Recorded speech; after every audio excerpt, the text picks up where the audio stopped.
Well, hi everybody. Welcome to our second day of, third day of LD4 2021. My name is Will Kent. I'm moderating this session, and this session is Wikidata in the classroom, creating linked data from books and magazines, and developing a syllabus for linked data education in Nigerian library and information science schools. I'm really excited to hear all of these presenters and looking forward to all of your questions. The way that the next 90 minutes is going to work is we'll have all the presenters go and we'll hold questions until the end. You're of course welcome to pose questions in the chat and we'll do our best to save them and address them at the ends of all of the sessions. And if there are any tech issues that come up, please feel free to reach out to me.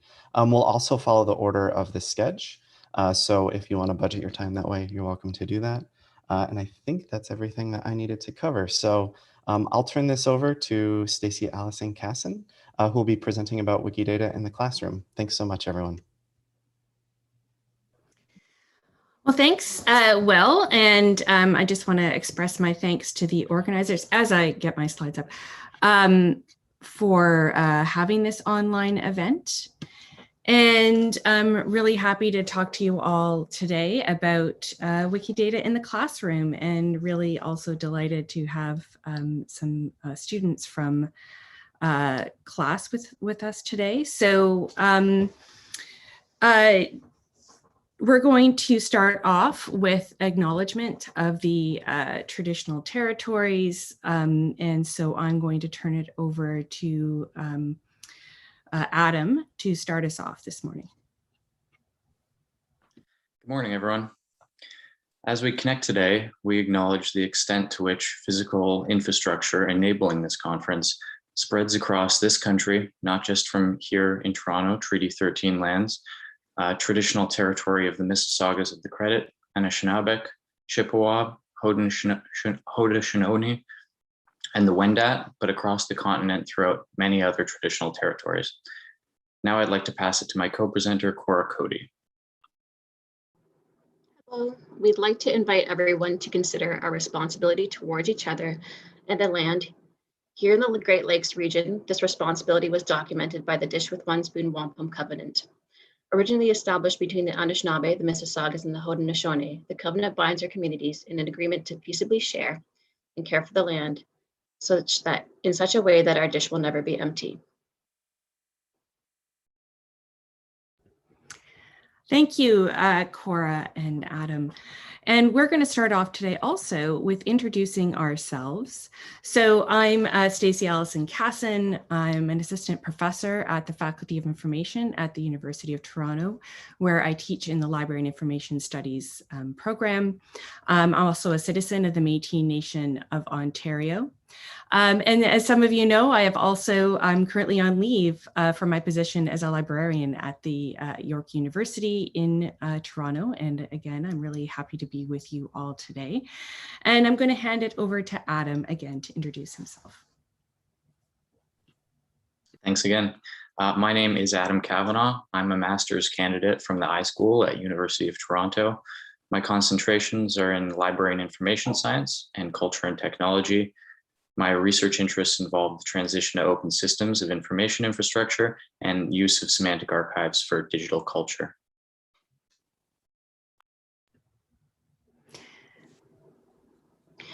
My name is Cora Coady, and I'm a member of the Mississauga of the Credit First Nation.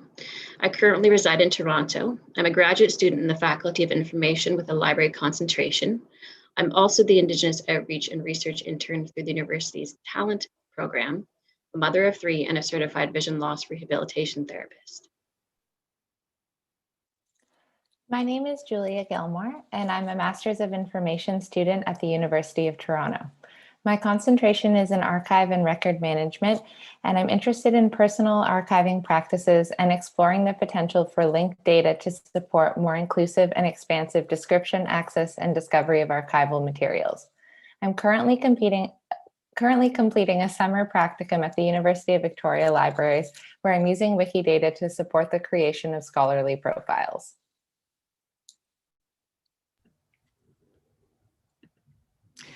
So I'm going to start off today with talking a little bit about the course, which has the title of Representing, Accessing, and Documenting the Cultural Record. And I'm not going to read this, but this is the course description, and you can see that it really, so it's a required course. Typically, students are taking this course in the first year of their studies at the Faculty of Information. Most students are in the library stream, but not all. We do have students who take this class from Archives and Records Management or Museum Studies.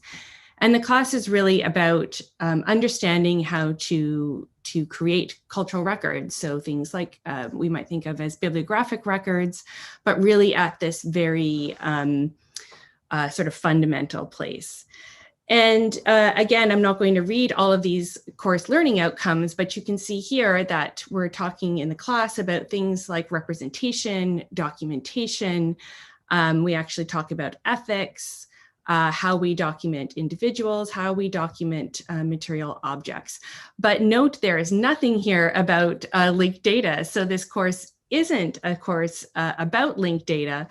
So why Wikidata in this course? And so in thinking about a way to bring students into thinking about how to document the cultural record, and because I'm an active member of the Wikidata community, it seemed like a potentially good way for students to get involved in creating records in a platform that's fairly user-friendly. As I said, as a member of the Wikidata community, but also Wikipedia community, I've run a fair number of workshops on using these platforms. And it seemed like a potentially good way to give hands-on experience and also to put some of the readings we're doing in class into practical application. So the assignment itself, again, part of it was this real world practice of the creation of cultural records, understanding key issues, so things around standards, how we understand the relationship between cultural records in current situations. So again, talking about things like ethics and working on data literacy. And this project had 4 parts. So a scaffolded project where we had a project plan, a midpoint report, the cultural records, and a final critical reflection. And part of the intention here too was to model things that we might encounter in real life when we work in libraries or archives or cultural heritage. So part of that was creating a project plan. What are you intending to do? And gaining skills on understanding how to manage the project itself. Now, from an instructor perspective, it did mean that grading was a bit intensive. I did also split the project up into thematic areas. So I did want to give students the ability to choose a subject area that was of interest to them, but giving students some guidelines on how to choose something they were interested in. So this is the thematic areas that students had a range of choice within. A little bit also about assignment logistics. So students were able were to create 5 Wikidata items as part of their cultural record end result. We used the outreach dashboard, so thank you WikiEDU for that, to track items. And we also used the WikiEDU Wikidata tutorials as an optional resource for students. I did create a Wikipedia page for students, or Wikidata resource page for students to engage with. But I also found I ended up needing to add additional lab sessions. So while we did spend some class time, every class discussing the project, and I should say that this course was 100% online this year due to COVID restrictions, I did have to add 2 weeks of extra lab time. And those were small groups where students could come and ask questions, drop in, have demonstrations, that kind of thing. And again, the assignment was connected to course materials. So doing readings on how to understand bibliographic records or issues such as gender or other things that we might encounter when we talk about description, and connecting that with the project work. Now, our final results, we had, as you can see here, 93 students do Wikidata projects. Not all students did have a choice, so not all students chose to do a Wikidata project. And I think I ended up with about 700 and something things to review. So again, ended up being a little bit intensive on the marking side. And the review side, but I'm really, really pleased with how many things were created. And I'm going to talk very briefly about some of the challenges and some of the benefits, and then I'm going to turn it over to the students. So going from zero to Wikidata was, for some students, a bit of a challenge, especially when you're getting into how to understand how we take something in the physical world, so even like a book, and then transfer that to the idea of creating statements, understanding what properties to add, for example. Some items require the creation of a large number of dependencies. So again, you might have a book, but then you also might have to create the publisher, and then very quickly you're sort of snowballing into having to create a whole bunch of items. Some areas were harder to understand. So the food area turned out to be really challenging. So that in future classes might be an area I would not necessarily have students work within. And then some students had items deleted as they were working on them. So this was a bit of an unexpected issue that I encountered within that student's work. So we did have to start working on ways to sort of mitigate or ensure that items wouldn't be deleted while students were trying to fill them out. But some positive things I found as an instructor. So constraint flags really help to point to data issues. And because the software allows, the platform allows for things to be added, but adds that constraint flag, it gave students the opportunity to try and figure out what was wrong with that data, or to consider how to deal with that constraint flag. Adding the external identifiers sort of demonstrated the range of possible connections and ways that data is interlinked in, especially in the library world. And again, that activity of needing to parse their objects or their people or whatever they were considering into discrete data points was a really positive exercise. And again, it really, the act of having to understand the ethics of description and making decisions, again, was a really positive thing from my perspective. But I'm now going to turn it over to the students for them to talk about their individual projects. Indigenous matriarchs, recognition in the present for future generations. We can go to the next slide. So for my project, I documented the IM4 lab, its founders, and some of their impressive and varied accomplishments. The IM4 lab is the Indigenous Matriarchs 4 lab. It's a media lab that focuses on teaching and supporting Indigenous artists and media professionals in the use of augmented and virtual reality. The matriarchs whom I documented were Tracy Kimbonneau and her cooking show, Quest Out West, Doreen Manuel and her documentary, Unceded Chiefs, Cease Weiss and her book, Journey to Kaho'olawe. And Loretta Todd was already documented. However, I got to enhance her profile a bit by documenting her children's science show, Coyote's Crazy Smart Science Show, and adding her as the director to some of the other projects that she had worked on, such as the 1997 documentary, Forgotten Warriors, and the 2020 movie, Monkey Beach. We'll go to the next slide. So this is a visualization of the IM4 lab produced by Scolia. One of the things that I really enjoyed about the project was that the items created can continue to grow over time. In preparation for this presentation, I was reviewing my materials and discovered that the IM4 lab had just started a podcast called the Immersive Knowledge Transfer Podcast. So I was really excited to be able to create the Wikidata item for that podcast and connect it to the IM4 lab. Sometimes when we think about others in the Wikidata community, we perceive them as people who will police our entries or possibly even delete them. However, the collaborative nature of Wikidata also means that we can contribute to each other's work in meaningful ways. I think it also provides some level of comfort knowing that people can edit our items. So while making the Wikidata item for the IM4 lab, I was undecided about whether or not to use Canada as a statement location for the lab. Knowing that the founders had made a point of stating that they were located on the unceded ancestral territories of the Squamish, the Tsleil-Waututh, and the Musqueam people, I decided to use Canada to enhance discoverability. Then I later went back to insert the nations as administrative territories to establish some visibility for the communities. I'm happy knowing that anyone who has strong feelings about whether or not these locations should be included can come back and edit the entry as they see fit. Okay, we'll go to the next slide. This is a screenshot of the Wikidata item for Quest Out West, which is a cooking show based on the traditional Indigenous foods of the Okanagan people. The show airs in both English and Syilx on different nights.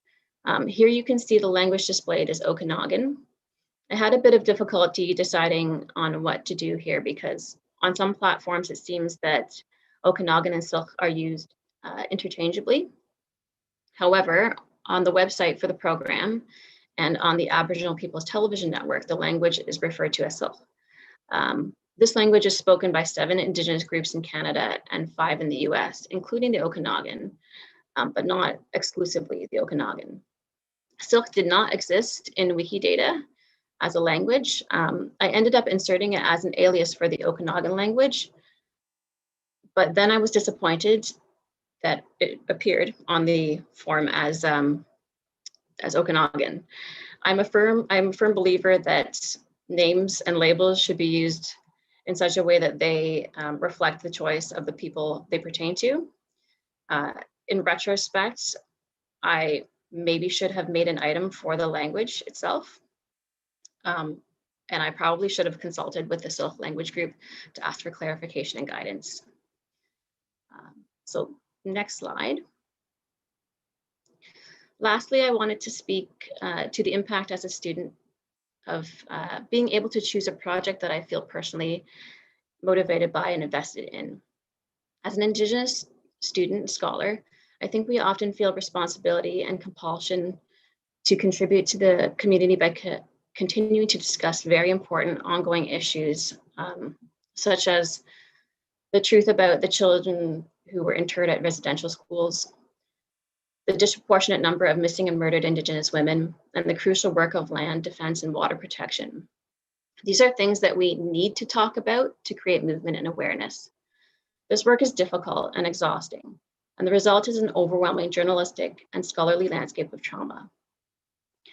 Perhaps we should also feel the same need to build documentation that recognizes people's accomplishments and successes. Indigenous people deserve visibility, and our children deserve to know that there are and have been great Indigenous role models. Thank you.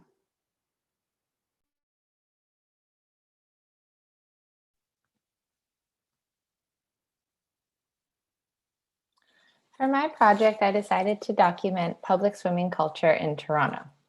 This assignment gave me the opportunity to pursue a personal interest of mine, as I've always loved swimming and frequently visit Toronto's public pools in the summer months. In addition to cataloging the pools themselves, I also wanted to connect 2 of my favorite pieces of writing about swimming: Swimming Studies, a memoir by Leanne Shapton, and The Swimming Pool Library, an essay by Naomi Skorna, both of which feature Toronto public pools as narrative locations. Next slide, please. So when I started this project, I had no experience or even knowledge of Wikidata. And to familiarize myself in a short amount of time, I decided to focus on developing a wide variety of different classes of items. And I ended up creating 14 items in total. Next slide.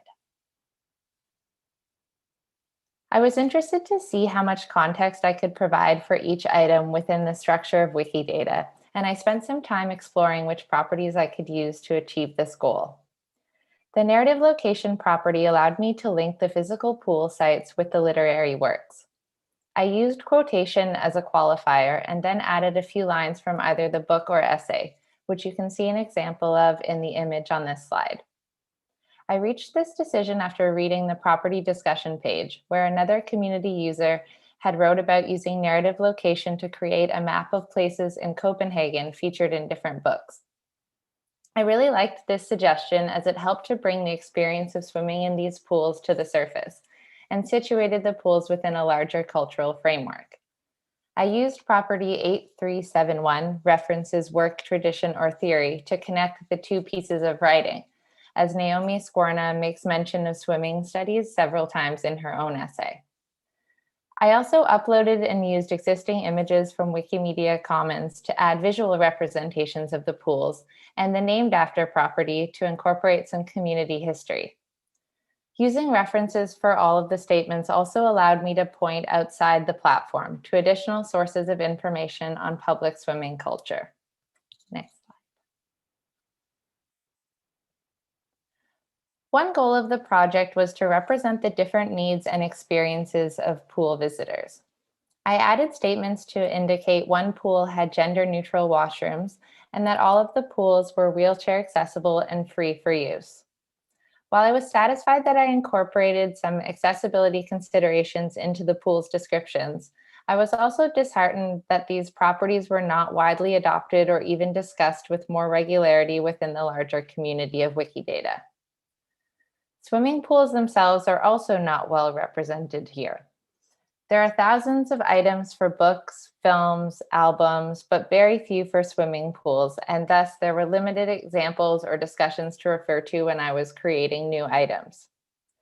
Community pools have historical and cultural significance as sites of meaning-making, of leisure, social interaction, inclusion, but also exclusion. For local swimming culture to enjoy more rich representation in Wikidata, someone or some collective group must see the value of preserving and documenting these spaces on this platform. I enjoyed the sense of agency and creativity I had when deciding which items and properties to select for my project. Yet this experience also reinforced that cataloging is always a subjective act, where certain approaches, properties, or items are prioritized over others.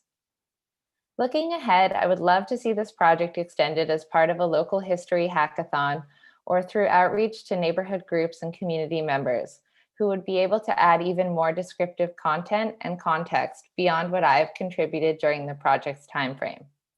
I see great potential for linked data to reimagine how we describe cultural records and spaces, and the flexible and forgiving nature of Wikidata makes it an inviting space for students to gain experience making these type of cataloging decisions. Thank you so much for your time.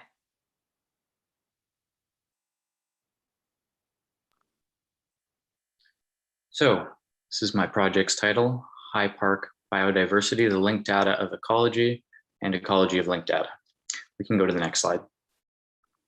My initial project outline revolved citizen documentation of biodiversity in High Park, Toronto, Ontario.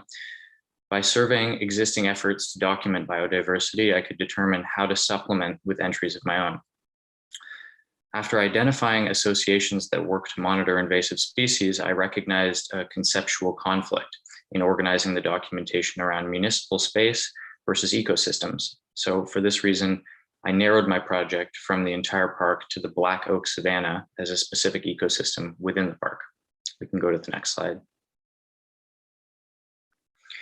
There were questions about how to organize my entries around theme or whether a patchwork approach would allow me to fulfill my project goals. Moreover, I encountered difficulties relating documented entries of existing invasive species to entries such as Oak Savanna. It was unclear what element within Wikidata's functions would support that kind of qualification. We can go to the next slide. The items I settled on respond to difficulties in orienting my effort while satisfying my thematic purpose. And these were Oak Savanna, High Park Black Oak Savanna, High Park Nature Initiative, and High Park Nature Center. My first entry for Oak Savanna helped represent High Park Black Oak Savanna as an instance of that North American grassland type. Because I wanted to relate this ecosystem to conservation organizations rather than municipal leisure, I created entries for High Park Nature Center and High Park Nature Organization. Still, I felt unsatisfied with the attempt to ground the project in the land itself. So after helpful discussions with Professor Allison-Cassin, I settled on the idea of documenting the savanna visually through uploaded images of the oaks within Wikimedia Commons, which could be used as a media dimension for previous entries. And I think this enabled the constellation around the land, which would hopefully demonstrate the dependence of the schematic entries on the physical land itself. We could change the slide. My effort to represent land through themes of biodiversity and conservation led to questions about this work within the context of Canadian colonial settlement. Readings we considered over the semester offered a focused critique of the issue. In particular, the work of Kimberly Kristen outlined tensions between the ethos of open access and traditional knowledge systems. Kristen's work on Mukutu content management system places an emphasis on cultural protocol and relations between Indigenous community members. In Wikidata, however, I found myself wondering about requirements that could enable tiers of land representation, perhaps along lines of cultural protocols around traditional knowledge. But as it stood, I felt uneasy committing my entries to classification of land through coordinates within municipal land alone. This led to further concerns because there are two spellings of savanna, without the H at the end and with the H. And I consulted the etymology of the word to determine what would be the appropriate use for my entries.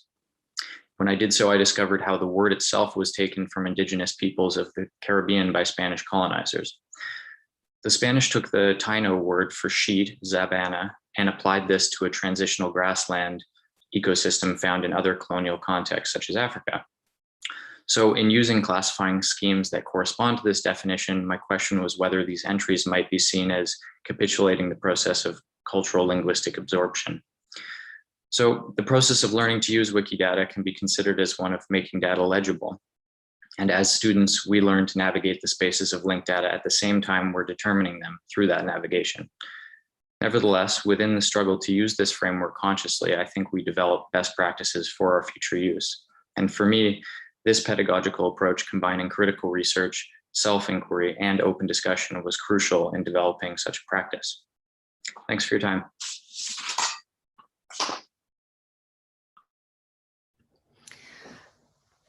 So thank you for listening to our presentation, and I wanted to extend my own personal thanks to the students for talking about their really fantastic projects. And I'm going to turn it over to the next session. Thank you. All right, Adam, Cora, Julia, and Stacy, thank you so much. We're moving on to the next presentation, which is creating linked data from books and magazines with Dan Basiu. And Dan's bio is in human cultures, everything is creative, diverse, and intertwined. Dan C. Basiu studies culture by analyzing data and reconstructing hidden links.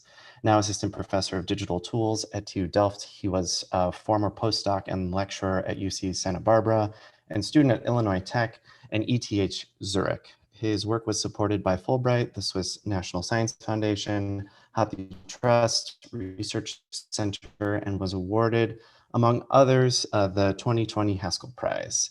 A recent article can be found in the Journal of Thinking, Skills, and Creativity, where he explains why digitization is not an apocalypse of the 21st century, but something rather different and surprising. Dan, the floor is yours. All right, thank you very much for introducing me, Will, and thank you everybody for being here.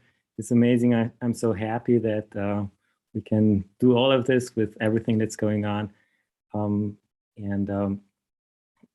My presentation is about linked data from books and magazines. It actually begins with this idea or with this theory that I have or that I work with, and that is a statement about culture that I make and that leads me to a lot of different applications. And this statement is that any new idea is the product of all ideas, creativity, and diversification. I published that just recently in the Journal of Thinking, Skills, and Creativity, but it builds up on much more work. And why is it relevant for today is in a way that any idea is the product of all ideas. And that in a way is a link between anything and everything. So the idea is that all ideas are connected. Everything is intertwined, creative, and diverse, and that the task of the historian is to reveal the hidden links. And I am a historian and I do digital tools, so I'm trying to reveal the hidden links.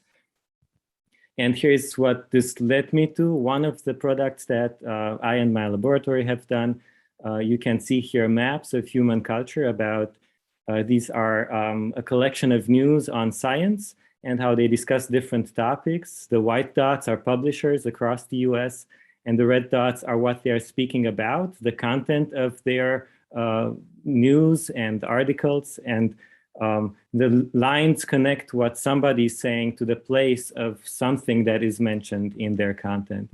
And we use a computer to create these topics of discourse and show their geographical profile, with this corpus having around 300 topics, which is part of the optimization that we are working with. But the idea that I'd like to give here is, look, here we suddenly make some hidden links visible. We make a link visible between something that's spoken about, somebody who's speaking about something, and of course the links across from point to point that interconnect this whole world that we are part of. And so one of the reasons I thought I'd present at this conference is that we'd like to make this type of analysis available for everybody, not just for researchers who have their ideas and their needs to figure out. It should be something that in a simplified format, everybody should have access to at the library, so that we could all do research in an easy way.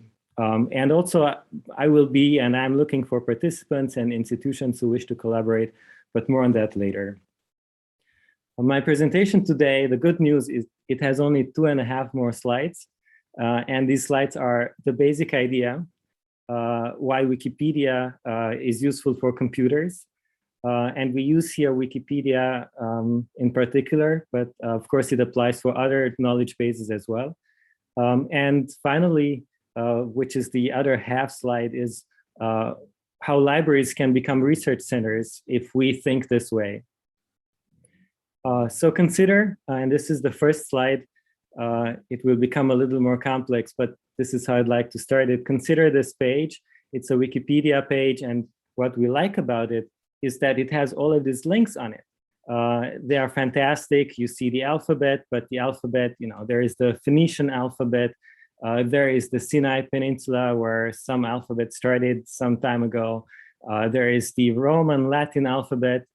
So these are a lot of links that are actually very useful and insightful. That's the idea of linked data, that everything is linked, like my equation says in a way, or my theory about culture, that everything is linked. Now, if I take and compare this to my own article that just came out this week, I realized that, well, although there are a lot of links inside, the links aren't actually visible. So I mentioned the alphabet at some point of my article, but the alphabet is not linked to the alphabet on Wikipedia or on some other knowledge base. So there is a hidden link. It's not a visible link. And that's different from the Wikipedia page where there is a visible link. And so my idea, and that's what I've been working on for quite a long time, is sort of creating from those links visible links and understanding why it can be useful. Because once you create those links, then everything becomes linked back together. And so instead of having multiple media, the wiki type of media, and then the printed non-linked media, suddenly we have a much larger body of knowledge where everything is interlinked.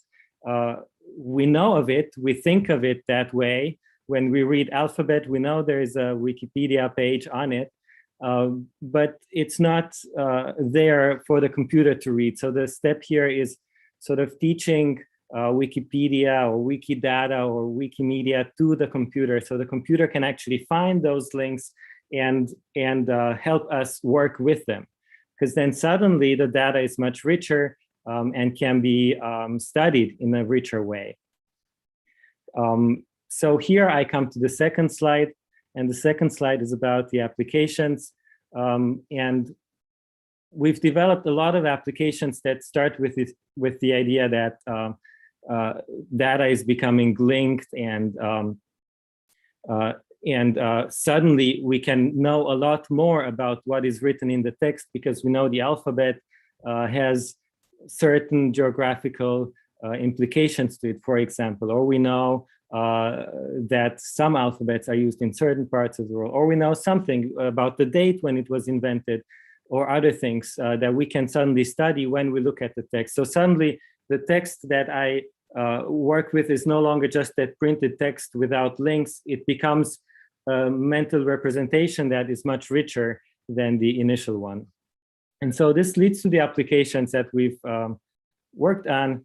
And one of them is this map, where we can map topics of discourse. So this particular one is a topic about science and universities in the Southwest United States. And you can zoom into this map, and suddenly you can zoom into Houston, and you find on a street basis the different points that are being discussed as part of this topic, and you find them together with the articles that discuss these topics and these points, and the different publishers and authors that are discussing these things. So suddenly when you're in a library and you are looking at these data, at these representations of the text, you could have a much richer idea of how this topic of science in the Southwest US is distributed in geographical space. And of course, you can zoom into any other city.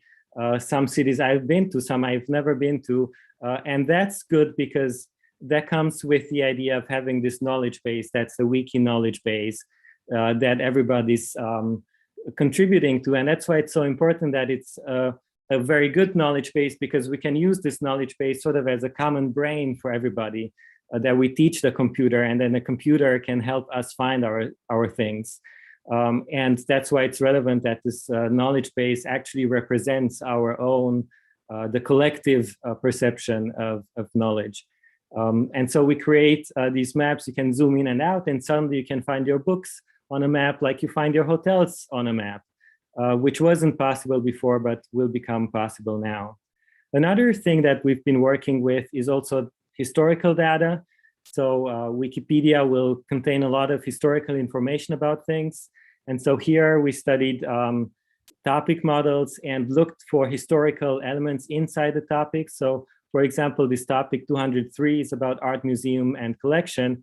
And so when you look at the process data, you will find inside actually that art museums in this topic are 19th century art museums.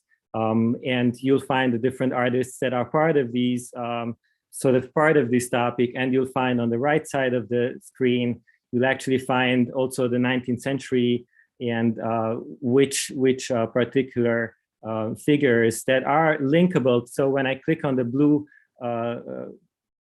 types, they will link me to Wikipedia, and I will be able to learn something, for example, about Henri Matisse or Vincent van Gogh or whoever was part of this topic. So suddenly this allows people to study, well, this art museum topic actually is about 19th century. So I know suddenly much more than I would know before. And it also is good for optimizing topic models, because we can use the time axis as one of the ways to optimize. But I think it's useful in this particular context because, well, when you go to the library and you actually need something that speaks about the 19th century, then suddenly you have a way to do it that's not just looking at metadata that somebody has coded for you, but it looks at the actual content that's written about in the news or in the books. So taken together with this method of linking together our written text that is not linked to some knowledge base such as Wikipedia, we managed to do a lot of things that weren't really possible before. One is GIS and geographic information retrieval with street level resolution, which is much higher than it used to be before. Before it was for text just toponym, so you would just see New York and that was it. Now we can see actual streets. Then we have historical analysis that becomes possible of the content that's inside the text.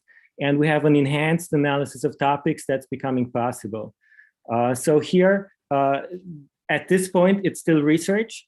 It's been published, but we'd like to make this available for everybody. So I'm really reaching out for people who are interested to join our efforts.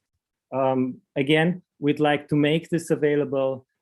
Join us in ways in which you could contribute. For example, right now I have a collaboration with the TU Delft Library, where we are creating maps for an exhibition that they are preparing. So suddenly their exhibition topic becomes our topic, and we can map it and we can present maps to the exhibition visitors about how people speak about their topic and where do they speak about it, and where are these lines going through, what time periods, and so on. So these become suddenly exhibition material, but I'd like to turn these also into regular tools that you can have at the library, as the libraries now are becoming more and more not just places where books are stored, but as they were before, and maybe we can enhance that, that they are becoming places where people do some sort of research, where they dig into understanding the world better and better. And so here are some of my collaborators that have been working on this project since my doctorate, and I'm very glad, because of course I couldn't do everything on my own. There needs to be somebody who makes the design, somebody who helps coding this part, somebody who codes that part, somebody who is advising on some point, and so it's great to work with them, and I hope that there will be more people to come and join this collaboration.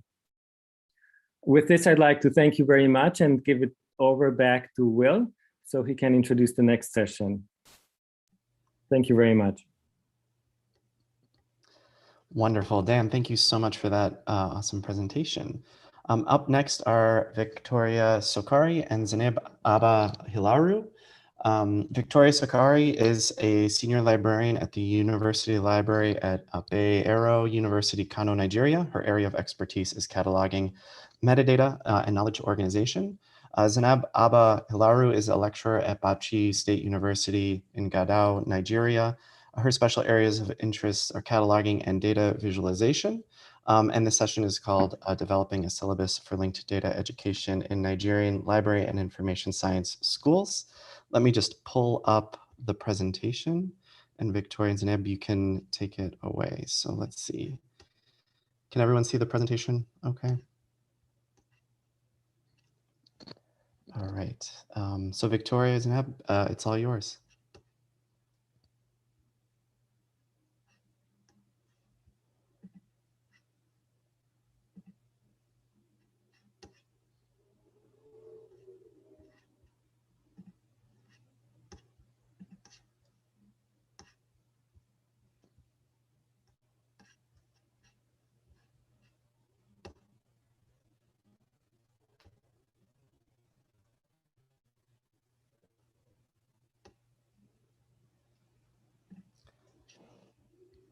Let me just pause. Victoria and Zeneb, can anyone hear them? Yeah, hello. Hi, Victoria. Yeah, hi. Will. Zainab is the presenter, and she doesn't seem to have access to the video and the to voice. the recording and the voice. I don't know. All right. Zainab is going to be presenting, but she cannot find the button where she will unmute. So that she can start her presentation. Are you able to use the same computer? Are you still together? That's the computer we're using. Okay. We're using the same computer, even though I'm logged on with my phone. She's facing the computer, the laptop. Initially, Great. we saw it.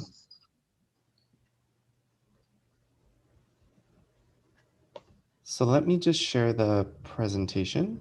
And if you're able to see it, let me know. Otherwise, we can do some more troubleshooting. I'm trying to use my phone now. Okay. Can you hear me? Yes. All right then. But I really, you can't see me on the video because I'm not allowed in. Is that okay? Yeah, we're sharing the presentation. All right then. So my name is Zainab Abba Handiru and I'm from Nigeria. I am so glad to be here because I think this is a new beginning for librarianship and the way we do things. And I think this is the most exciting time for the librarian in this century. Thank you very much for having Victoria and I. What we are talking about, our paper today is going to be talking about developing a syllabus for linked data education in the Nigerian library and information science schools. So these days, we have the opportunities are bound for sharing different data and documents within a space and time continuum. Linked data uses the web to create connections between data in different formats, initially stored and maintained in various databases by different organizations. One of its primary objectives is to extend the web of documents, where HTML documents are interconnected through hyperlinks to a data web, where data may be connected directly following the linked data principles. The principles involve using uniform resource identifiers, such as names for things, using HTTP URIs that enable people to search for these names, providing useful information when someone searches for the URIs using recommended standards like the RDF. Linked data permits communities to reach consensus on meaning of their data and share the said data in a massively networked information space. Librarians are now exploring how library data housed in these databases, hitherto understandable only to the libraries, can become broadly coherent collections of facts through connecting entities and relationships, making it possible for libraries to link its data with communities outside the library and information science profession. What the linked data narratives portends for the library is that we are approaching the end of the cataloging records containing purely library provided data, and we are moving towards a more enriched data coming from various resources. The big picture is that linked data is bringing massive opportunities to the LIS arena, particularly in cataloging, metadata, and resource description in terms of competitive advantage in the knowledge economy. Therefore, logic dictates that library schools, particularly in Nigeria, must begin to introduce concepts. Please, can you indulge me by going to the third slide. Good. Next, please. Yeah, good. Developing it is for these reasons that this work titled developing syllabus for linked data education in Nigerian library schools. Sorry, there's a mistake there. There's a typographical error. It's supposed to be education, not issue. And information in library schools was conducted to find out the views of catalogers on what should be included in a linked data syllabus. A syllabus, as we all know, is a breakdown of the subject of a course of lecture, that is the content of a curriculum. One of the core activities of libraries is the dissemination and sharing of information to users. Today's world offers the opportunity to explore knowledge in digital electronic forms through the internet and other digital tools. Linked data gives room for discoverability and access to a broad spectrum of information through a shared process that enables systems to interact interoperably. As a result, linked data increases the visibility of the library resources. There's a clear relationship between linked data and cataloging metadata, in which the former plays a significant role in the latter.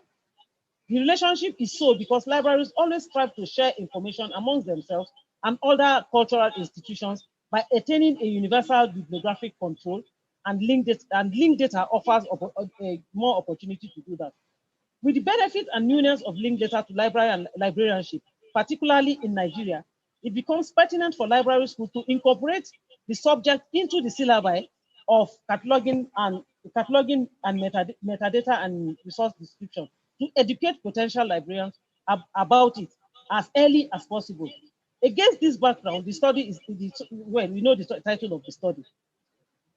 Therefore, the study mainly looked into the course content that should be taught in the schools, the instructional materials and infrastructure that should be used to pass this instruction across, and the educator competencies. The general objective. Next slide. Yes, the next slide, please. Can we have the next slide, please? Yeah, thank you. So the general objective is just to develop the syllabus, but we have to determine, first to determine the syllabus, we have to determine what course contents must be included in the linked data education. We must identify the materials like we mentioned, and then we must know the competencies that are required by the educators. Literature will review along the definitions of the concepts that has to do with linked data education, the course content, the teaching materials, and the competencies discussed. The study adopted a quantitative research methodology and a survey research design. The study population comprises of 650 catalogers, practitioners and educators who are registered in our body here called the Nigerian Library Association, Cataloging and Classification Industry Section. 217 catalogers were contacted. A third of the 600 were contacted, selected as the sample of the study.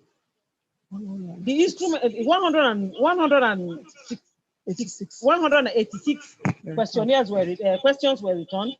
The instrument for data collection, as you know, was a questionnaire. The study data was just simply analyzed using descriptive statistics of tables and simple percentages. The discussions of the findings. The first objective examined the content. The result, 90% of the people, 90%, it was revealed that 90% agreed concurrently, between agreed and strongly agreed about all the items included. The items, please, can you go take the next slide? Next slide, please. Next. The table. The tables, please. The tables. First table. Table one. The first table, table one. Yeah. As you can see there, for those who can see, there are 15 items that were supposed to be included in the content. They are so large that maybe I will not be able to take all. We talked about trying to describe what linked data is to the students, talk to them about the components of the linked data, and then try to show them the relationship that exists between linked data and cataloging or even metadata. Then we talk to ensure that the student must have, first of all, have to identify the links, the significance of the link of linked data to library and information management. That's what one of the things we discussed that should be in the syllabus. Then we now talked about processes of creating bibliographic records, metadata, and processes of linking the data themselves.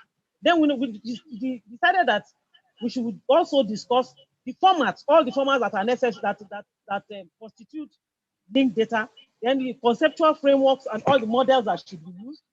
That is all the tools that should be used. Then we talked about the ontologies too that must be discussed while discussing linked data, and then the identifiers, and then the content standards, and every other thing that is aligned to linked data production.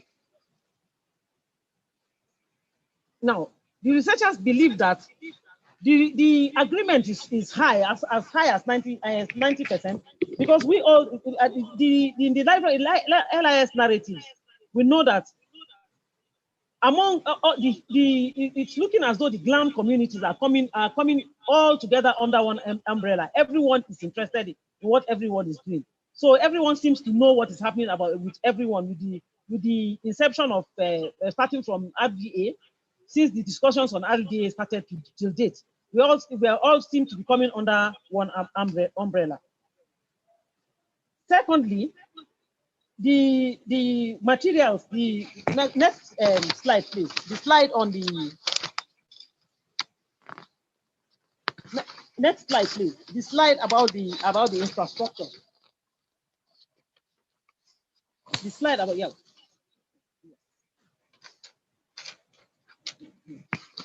When talking about slides and infrastructure, we decided to put the teaching materials and infrastructure into our study. This should normally feature in the curriculum, but we decided to put it here because there's a kind of we have a kind of gap in understanding materials and infrastructure that it is needed to teach, even as far as cataloging. Most studies show that cataloging has to be taught in form of practices. But here we're having problem that most of the time we teach cataloging theoretically. Well, people know, most catalogers coming from Nigeria know a lot about the theories, but practically we have some deficiencies. So we decided to put that in here, to ensure that in the syllabus, we identify particularly the kind of infrastructure and the materials that should be used. Some of those mentioned, a few of the ones mentioned, can we? A few of the things mentioned here is that we are looking for materials, textbooks that have been written that discusses from our traditions, the 150-year-old traditions of librarianship, from AACR2 to RDA to all the other FRBR on the things that we are seeing coming up now that librarians are that are related to linked data.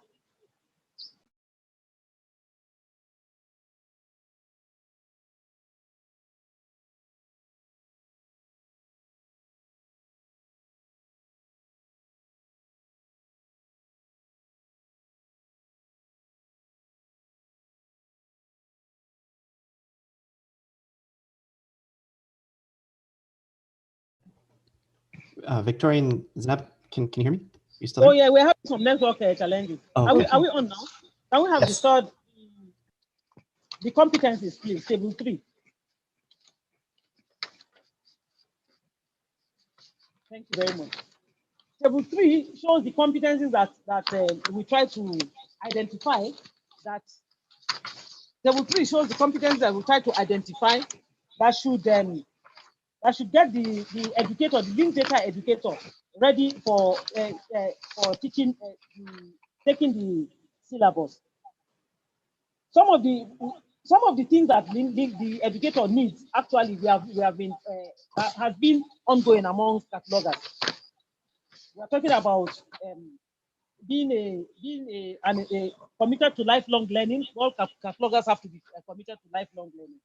We are talking about having a broad knowledge about linked data and how it fits into the broader library and cultural heritage context. We are talking about the linked data demonstrating skills, good apt communication skills, and having great skills in judgment, and obviously their ability to use technology, because linked data is a technology thing. Now, many of our respondents agreed that over 90% of them agreed, because they are already aware of the fact that most of the discussions that are going, or the education that people get on linked data these days are in an informal setting, in a setting like this one, where the librarians meet to discuss this in a continuing education format. But most of the time, when we finish programs like this, we just go off with a little bit. But taking it back to the schools means that they have a more time to learn about these things, and then they will be industry ready. They will be work ready. Most of the time, catalogers, we have noticed across the world, this is not even a Nigerian problem alone. Most of them, taking them from the library school to the workplace, does not really get the cataloger really ready for what he has to face out there. So, in view of this, with this, I will come to the end of end of the whole presentation by telling that we all know that linked data is transforming the information world into a more discoverable environment through more interconnection with various information platforms via semantic web. Linked data brings about great opportunity to the LIS arena, particularly in cataloging and classification. As a result, library schools must begin to introduce the concept to potential librarians to prepare them for the workplace that will be ruled by the linked data. Thank you very much. Thank you.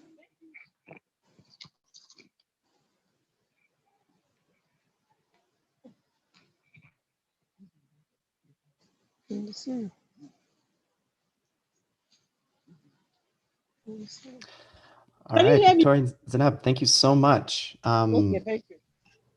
That was wonderful. So we have plenty of time for questions. We don't have to use all the time if everyone asks all the questions, but feel free to unmute and direct your question toward one of the speakers, or feel free to share a question in the chat.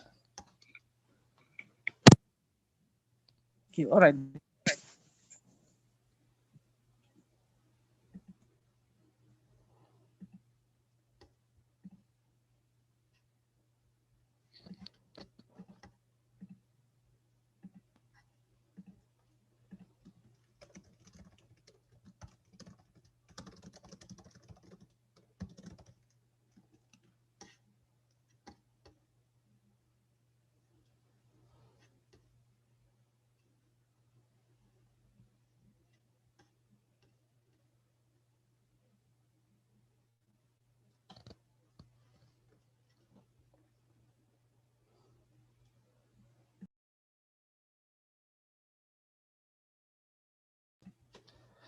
Well, I'll start it off with a question. I'm kind of curious about the Wikidata in the Classroom presentation with Stacy.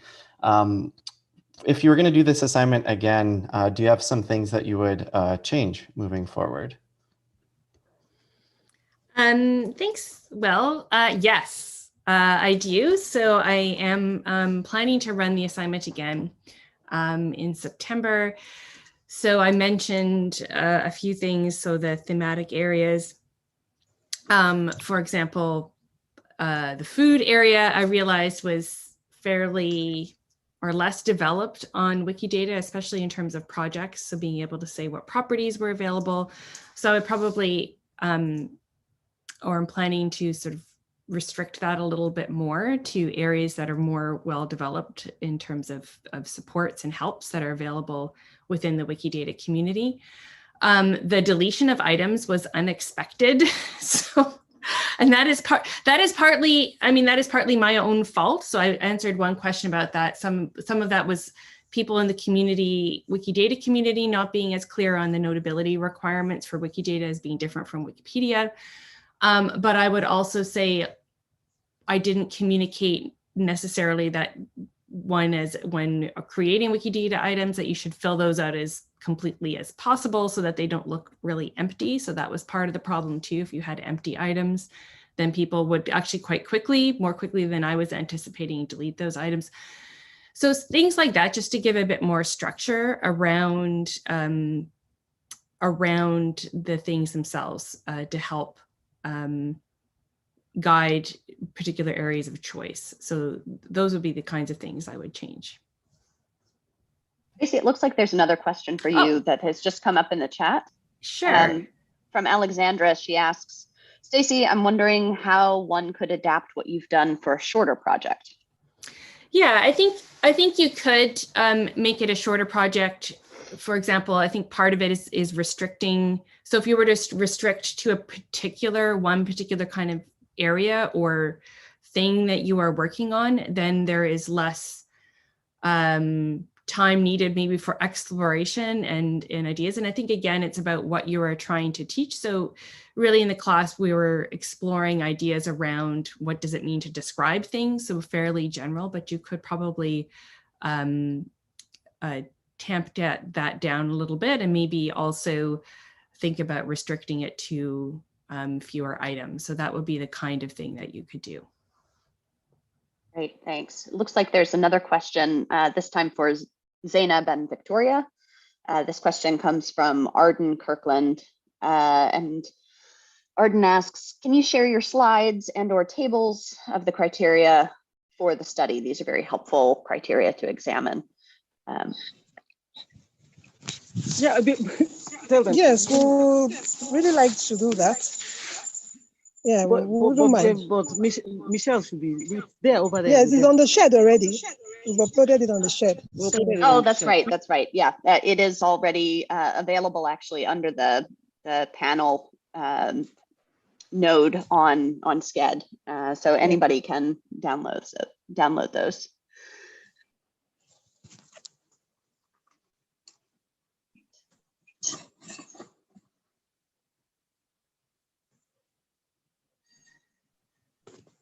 Stacy, I had a question for you, just on the practical level. How did you navigate when those items were deleted for your students? How did you proceed, and how did you kind of counsel your students to proceed?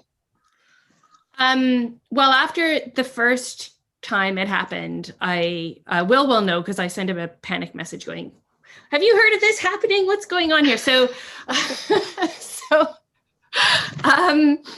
I learned about the items nominated for deletion section of Wikidata, which I wasn't very familiar with. And I did spend time trying to check it out to see if items were being nominated, and then trying to have those conversations there. I ended up, of course, as one does with Wikidata things, getting involved in other nominated items that had nothing to do with my course. So that was part of the strategy. Also posting on certain items that I thought might be more, what's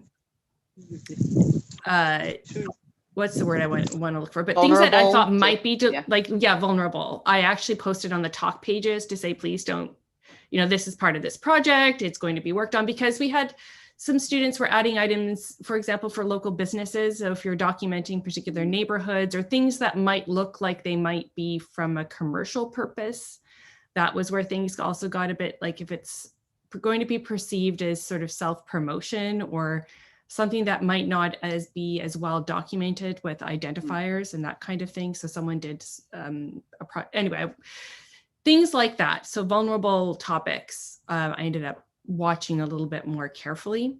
But I did have some other things that were sort of surprising that I think, again, just speaks to some people coming from Wikipedia with that kind of idea in their heads about notability criteria, and try to have those conversations on those nomination pages. That makes a lot of sense. For Zainab, there's another question for you all. What is the current state of LIS syllabus in Nigeria? Oh, well, I think, because the curriculum review is a pretty expensive venture to take on. I think last time we have anything to do with a real curriculum effort in Nigeria was about 1978-79, and that's over 30 years ago.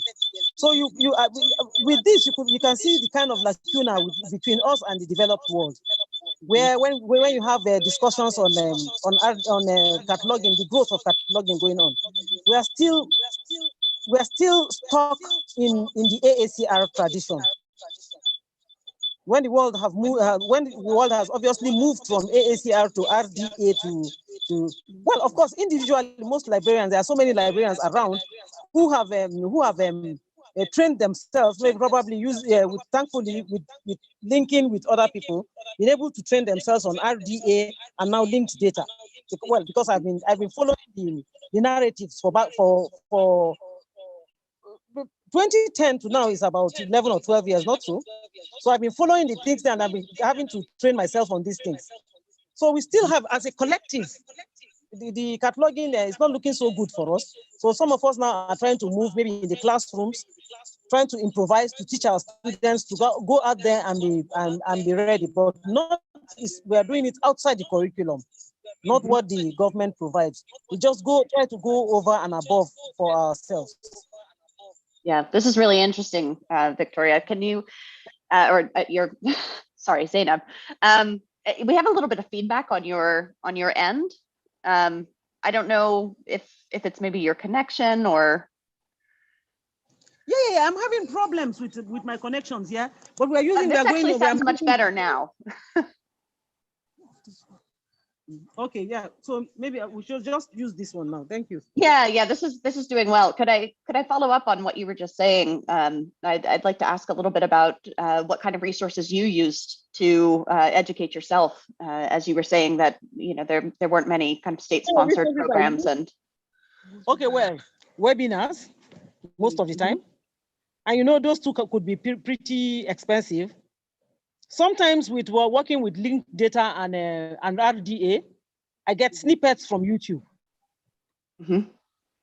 Yeah, most of the time I have to latch onto what's going on what's going on mostly in Syllabus and the American Library Association. Sometimes they are quite expensive and you cannot go into using them. So we have ways where we improvise. Maybe sometimes you read up a lot. So publications and open access kinds of and tutorials. Sometimes when some of us try to ask for help from our more advanced this thing, we reach a gridlock. Like for how many years now, I've been trying to get the people at the RDA toolkit to help us with help into getting my students, giving us maybe a bit of a largest sort of I was asking for to get more students to learn with RDA because they need the toolkit to really get their hands on what they are doing. Not so, but we hit a brick wall whenever we get to that level. So most of the time we have to do it theoretically, and then sometimes from some of the snippets of the things you develop some tools for yourself to help vividify what you are trying to teach the students with the tools you have probably developed by yourself from what you have read. Can you hear me? Yes, we hear you. Yeah, so it's quite difficult, but we are getting by. Thank you. It looks like also in the chat, Dr. A.A. Adeleke is asking, is it possible for someone to train Nigerian catalogers on linked data? Do you know anyone, Zainab or Victoria? Yeah, between I and Victoria, we could manage. Between I and Victoria, we could manage because some of these things are self-taught. And then thankfully, the American Library Association had their core thing. They have the core, the fundamentals of the metadata. So Victoria, thankfully, Victoria is taking a course with them right now. And I'm taking in the next section when they are taking the course, I'm taking the course with them too. So with that, we have been able to get some training in trying to. I think we're having our next conference in October for the catalogers in October. So we are getting ready to be able to gather materials together to be able to use and then train them. Some of the experiences we have gained from the American Library Association is has really come in handy. And this in fact, I have not. I must add that I have everything I know about RDA began to fall into place with this conference. You understand, if you know what I mean, because this conference has opened my eyes to so much. I'm so glad Victoria invited me to this. It has opened my eyes to so much in especially when we're talking about boundaries. You understand, and then linking. So we know what you see. We know we have known what boundaries there are and what linkages where we have linkages and what creates what are the things we should know when we are trying to create a boundary for something. This has been one of the most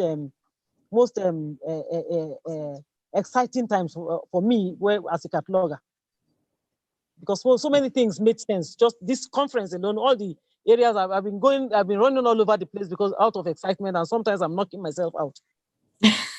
Well, that's wonderful. We're really glad to hear that.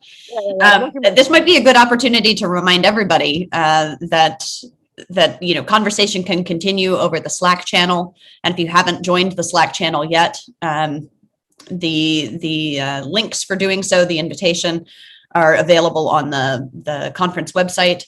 Victoria and Zainab, are you all connected on the Slack channel so people can reach out to you there? We've been too busy attending everything that is there. I think that I've not missed any session. I just oscillate between one session and the other because I'm so excited.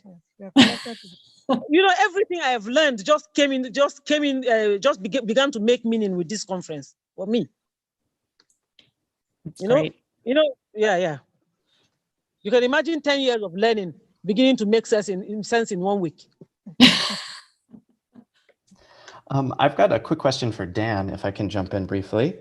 Dan, you enumerated a lot of great reasons why linked data is compelling, and I'm just wondering, in your experience, what reasons are the most persuasive or the most compelling for the communities that you're involved with, just like advocating for linked data's adoption?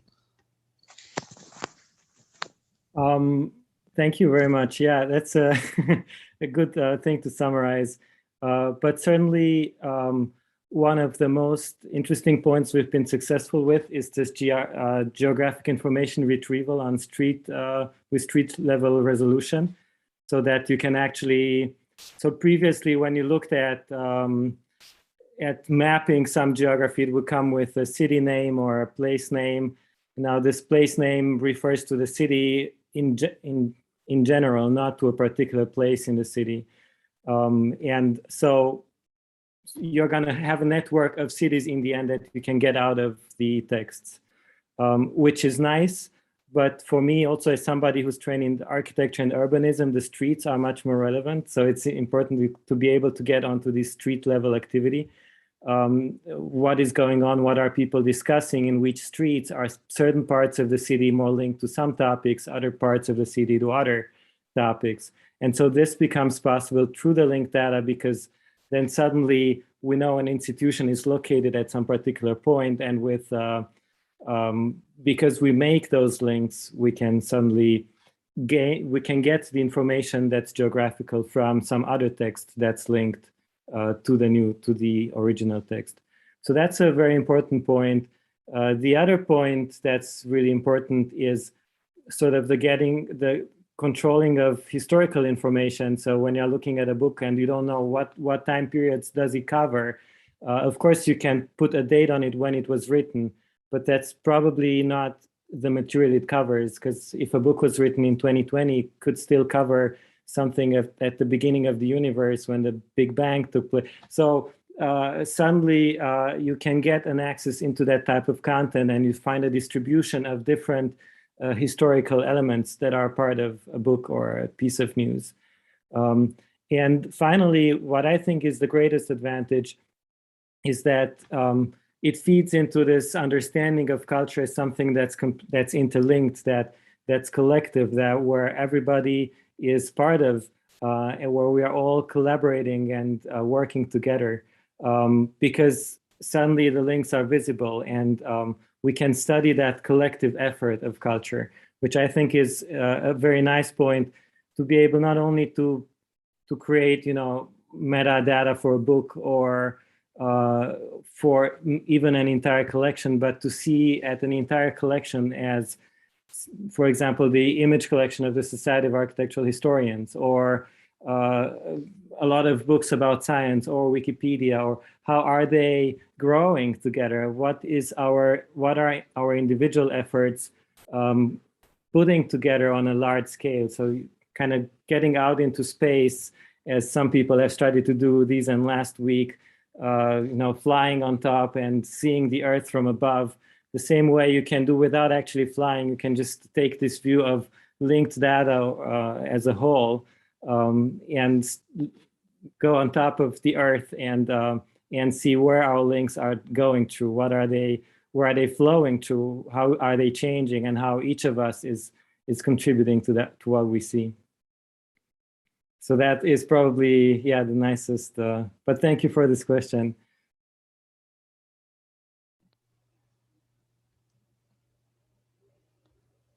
All right, you're welcome. I've got one more question. I'm sorry if I'm hogging the question space, but I'm not seeing anything else come up. My question is specifically for Adam, Julia, and Cora, and I'm just wondering, how you viewed your experience on Wikidata. It's an interesting platform for linked data, unlike a lot of other spaces. And I'm just wondering if you had any impressions you'd care to share.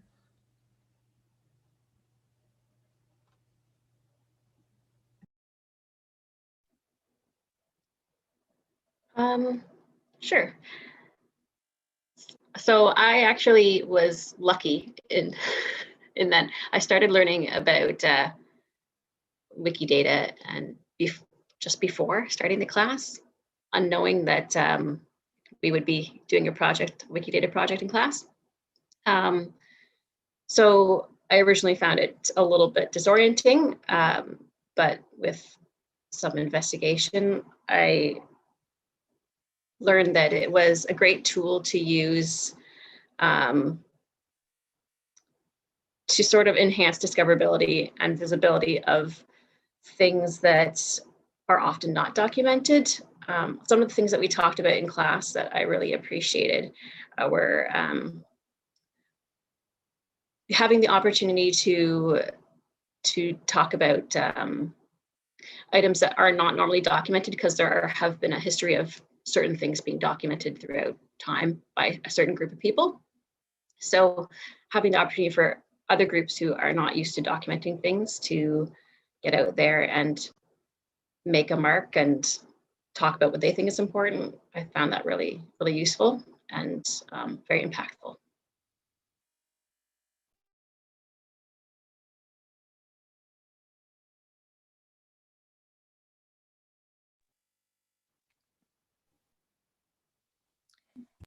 I also really liked sort of figuring out what sort of statements that I could make. And I, as Stacy covered, it started as being a 5-item project, but it quickly became something that expanded far beyond that. Just in order to make certain statements, I would realize there wasn't an item created to make that statement. And so I would end up creating more and more items. And so there was also this piece around figuring out when an item was sort of complete enough or done to move on to the next item. So there was some time management built into that. And I also really enjoyed when I had a constraint and sort of figuring out what is sort of something that I need to fix in order to get this little exclamation mark to go away. And also just looking at the different discussion pages was also really helpful to sort of figure out what I was doing. I think doing this through the pandemic and remote learning, there was a lot more maybe independent study to try to figure out those issues and navigate the challenges. And I really also appreciated having the Wikidata labs that Stacy hosted, which was really nice to get to talk to other students about what was going on. And I think that discussion, that sort of discursive nature of the platform is something that I really enjoyed, getting to see like sort of everyone working through these issues together and what the reasoning was behind certain properties getting adopted or not. Yeah. Could I actually ask a follow-up question, either to you, Julia, or to Stacy, having overseen this project? What did you do when you bumped up against properties that didn't exist? Did you have students propose properties and help them walk through that process, or did you kind of leave that to the side and kick that can down the road for another time? I think given our time constraints, we didn't do any discussion of proposing properties or really expanding Wikidata that way, because we just didn't have the time and space in the context of the course. So we kind of left things as they were when we ran into problems or things that we would have liked. And I think that became also a point of learning for the course. Like when you run into, you want something, but it's not there, or something is not done properly in the way that you would have liked to have. So that became part of our class discussions as well. So why is this property this way, or what does this particular kind of constraint mean, or why are we supposed to add gender to this item, and what does that mean? So that also became a point of discussion. Now, I think if there was another class that was more tightly focused on looking at things like, linked data specifically, we might be able to get into some of those proposals, but not in the context of this class, which leaves things also, part of the discussion is when you do the description in libraries and other spaces, you often are left with imperfect, not feeling good kind of places, right? Like you can't actually describe things always the way that you would like to, or you feel that it should be described. And it's part of the, I don't know if it's the affective nature of or the emotional part of doing the work, that sometimes we're left feeling like things are not finished or things are not done the way that we would have liked. Yeah, I think also a good reminder about the interpretive nature of metadata, right? Another follow-up question, just quickly, could you say a little more about the practicalities of what your labs looked like, your Wikidata labs? You said that this was hosted entirely online, so yeah, I just am curious about how the labs worked. So the labs were, so we had our in-class time. And this class was, three contact hours per week. And then the labs were, I split the classes up into, up to 15 people could sign up for a drop-in session, and just held those during different times of the week. So because also of the nature of people's schedules, so this was, I think I had an evening time, a weekend time, and during the daytime, and then people could drop in, and it was very free, like whoever was there.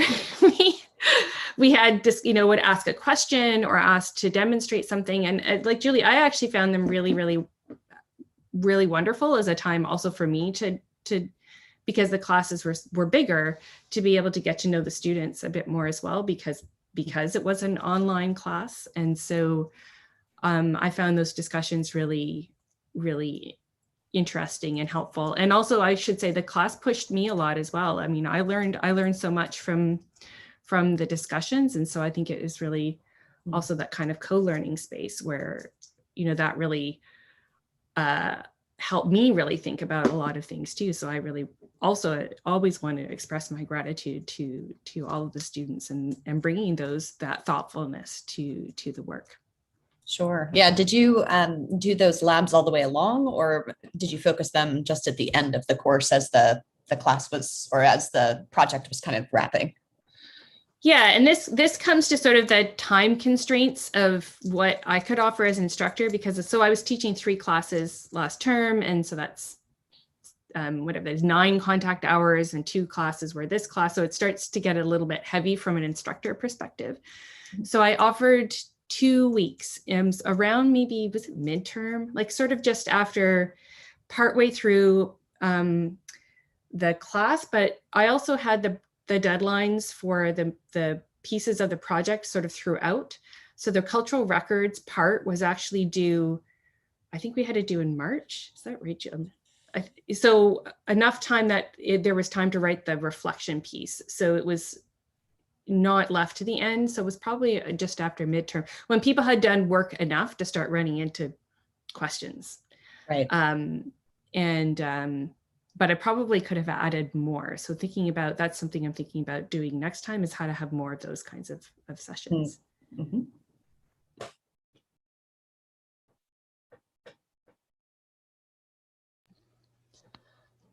Well, I see we have just around a minute left in our session. Any final thoughts or questions?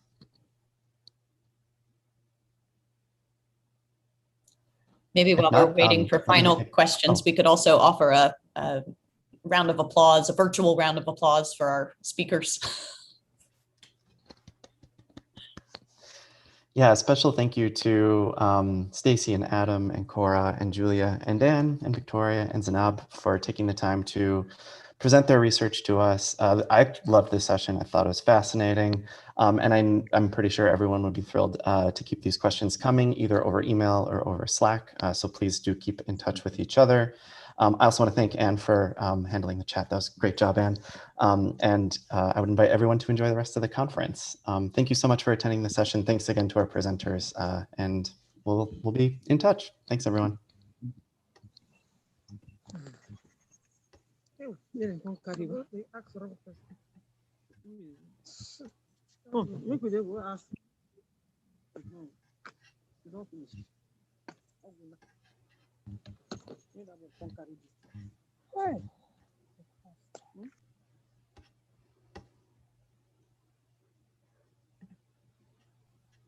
All good, Will, before we close out of here? I think so. You want me to save the chat or anything? I think most everything was Yeah, covered. I didn't get any requests for the chat, so I think we're okay. Thanks for checking. Great. Thanks for moderating. You did a great job. Oh, thank you. You did a great job handling the chat. Sure. Cheers.